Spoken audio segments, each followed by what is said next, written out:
Oi, galera! Tudo bem com vocês?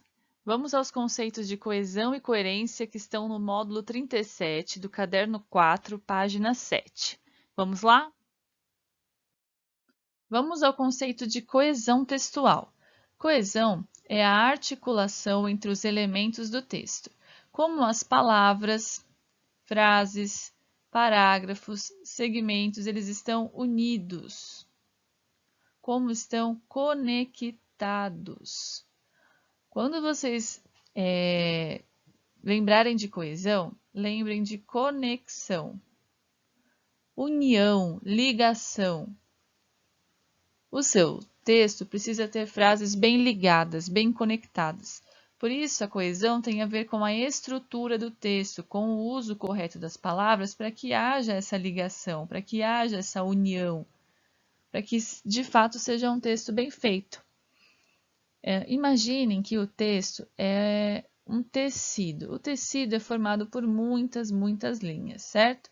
E essas linhas precisam estar bem costuradas, bem coesas, bem alinhavadas, certo? O seu texto também precisa estar assim. As suas palavras, frases, parágrafos precisam estar bem costurados, bem unidos. Então, lembrem disso também.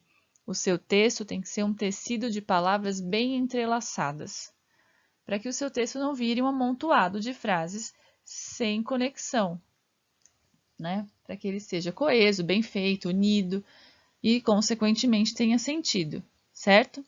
Então, a coesão ela é feita através de elementos como palavras. Você pode utilizar palavras, evidentemente, para deixar o seu texto coeso.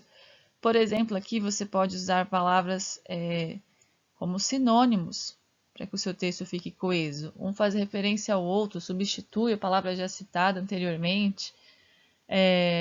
Preposições, conjunções. Lembre que vocês estão aprendendo no módulo 38 sobre conjunções, pronome relativo. Isso são conectores, são elementos de coesão para que o seu texto fique bem ligado, bem coeso, bem conectado, para que uma frase faça sentido junto à outra. E advérbios, certo? Vamos a alguns exemplos? Vamos lá. Primeiro exemplo. João e Maria casaram. Eles são os pais de Ana e Beto. Eles, pronome, retomando João e Maria, que é sujeito da primeira oração aqui, certo? Eu utilizei esse pronome para substituir João e Maria. Eu consegui ligar as duas frases aqui, dando uma ligação para elas, certo? Eu juntei João e Maria casaram, eles são pais de Ana e Beto. Esse foi um elemento conector. Eu consegui unir as duas ideias. Outro exemplo. A chuva é necessária em todas as regiões do planeta, embora muitas pessoas não tenham consciência disso. Embora é o meu conector aqui dessas duas frases. A chuva é necessária em todas as regiões do planeta. E muitas pessoas não têm consciência disso. Eu quero dar uma ideia de contraste aqui. Eu quero dizer que, apesar de a chuva ser necessária, muitas pessoas não têm consciência disso. Então, eu usei aqui um embora, um conector, juntei as ideias, juntei as frases, certo? Outro exemplo, o solo do Nordeste é muito seco e aparentemente árido. No entanto, quando caem as chuvas, imediatamente brota a vegetação.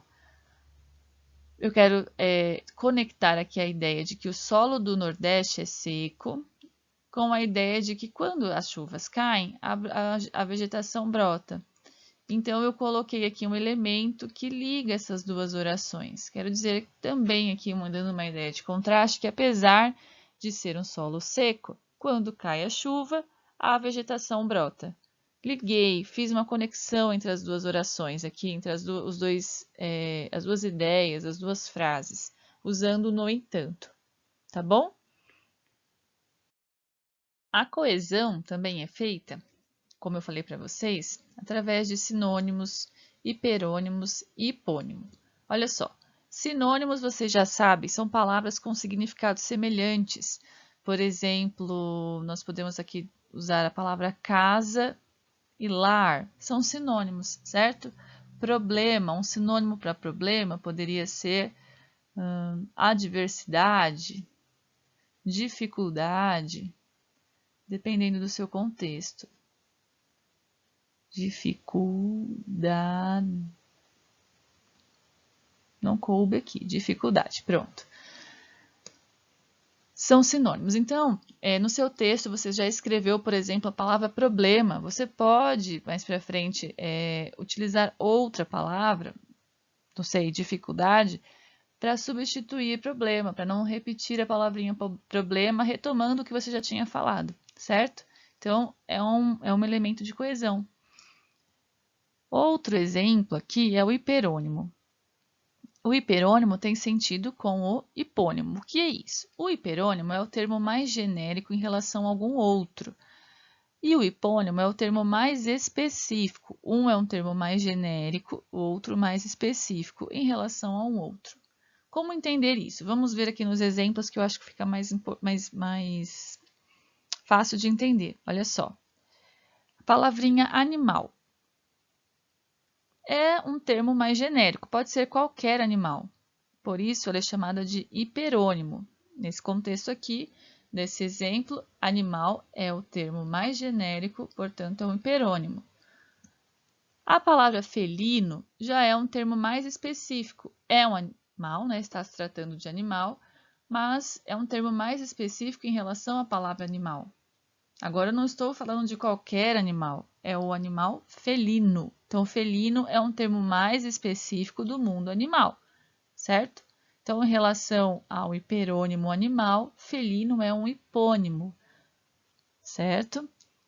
Agora, olha só, felino pode ser um hiperônimo da palavra gato, ou seja, gato aqui já é um termo ainda mais específico ainda. Então, o felino virou o hiperônimo e o gato aqui virou o hipônimo. Então, dependendo do seu contexto, as palavras que você utilizar, umas serão hipônimos, outras hiperônimos. Isso também é uma forma de você fazer coesão no seu texto, certo? É mais ou menos como um sinônimo, mas aí usando a gradação, né? Por exemplo, se for usar a palavra animal, eu quero depois não usar de novo a palavra animal no meu texto, uso a palavra felino, se for um caso aí de animal felino, mamífero, enfim. Usem aí uma palavra mais específica. Isso é uma forma de não haver repetições e haver coesão no seu texto. E o que é, então, coerência textual? Olha só. Coerência tem a ver com lógica da escrita. Pensem bem. Um texto precisa fazer sentido. Tem que ter sentido. Lembrem disso. O texto tem que ter sentido. Se o texto tiver sentido, ele é um texto coerente, certo? Um texto com sentido é um texto coerente, certo? É a relação lógica entre as ideias expostas em um texto. Se fizer lógica, a palavra coerência lembra de lógica. Se fizer lógica, as ideias do seu texto, se elas fizerem lógica, o seu texto será coerente. Se no primeiro parágrafo do seu texto você está falando sobre a corrupção, ou a corrupção no Brasil, por exemplo, é um grave problema do Brasil. Você começou o seu texto falando sobre isso. No segundo parágrafo, o seu texto tem que continuar falando sobre isso. Ele não pode ser diferente do que você falou no início. Se falou que é um problema grave no Brasil, você precisa continuar falando que é um problema grave, e aí você vai estender, dando exemplos, levantando argumentos para isso, tá bom? Então, o seu texto não pode ter contradição. Você está falando que é um problema grave, vai continuar falando sobre esse problema grave no seu texto, tá bom? Então, lembrem-se, tem a ver com lógica. Coerência tem a ver com lógica, com sentido, tá bom? Lógica textual. Fazer sentido, tá bom? Vamos fazer a atividade 1 conforme nós combinamos. Olha só. Número 1. Distribua no diagrama as seguintes expressões utilizadas na reportagem, de modo a estabelecer uma gradação do significado mais amplo, hiperônimo, ao significado mais específico, hipônimo. As setas que ligam as células do diagrama indicam as subsunções. Subsunções são essas gradações, tá bom? Então, as palavras são declaração discriminatória, preconceitos, práticas discriminatórias, tipo de preconceito, gordofobia, machismo, racismo, discriminações. Lembrando que essas palavras foram retiradas do texto referente à reportagem, assunto polêmico, né, que nós estamos estudando no módulo 37, tá bom? Então vamos lá. Então, olha só. O livro já colocou aqui pra gente o hiperônimo preconceitos, parágrafo 2. Olhando o box, qual a próxima opção que nós temos aqui para o diagrama? Olhem só, de preconceito nós podemos tirar tipo de preconceito, né? Vamos seguir a gradação. Quais são os tipos de preconceito que nós encontramos nesse box? Aqui, por exemplo, gordofobia, machismo. Qual que é o outro tipo que nós temos aqui? Racismo.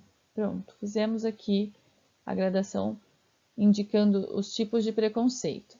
Esses tipos de preconceito geram discriminação. Certo? De discriminação, nós podemos colocar o que aqui no próximo quadro, hein? Práticas discriminatórias. Muito bem.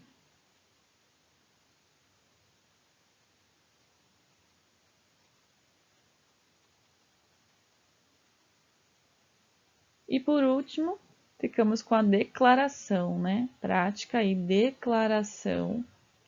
Além de prática, nós vimos que inclusive parece às vezes as pessoas fazerem de forma inconsciente, né? Há as declarações discriminatórias.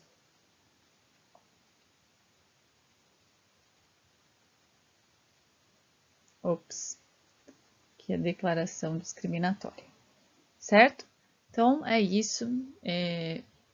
Falamos um pouquinho de coesão, coerência e fizemos o exercício 1. Continuamos mais em aula, tá bom? Um beijo!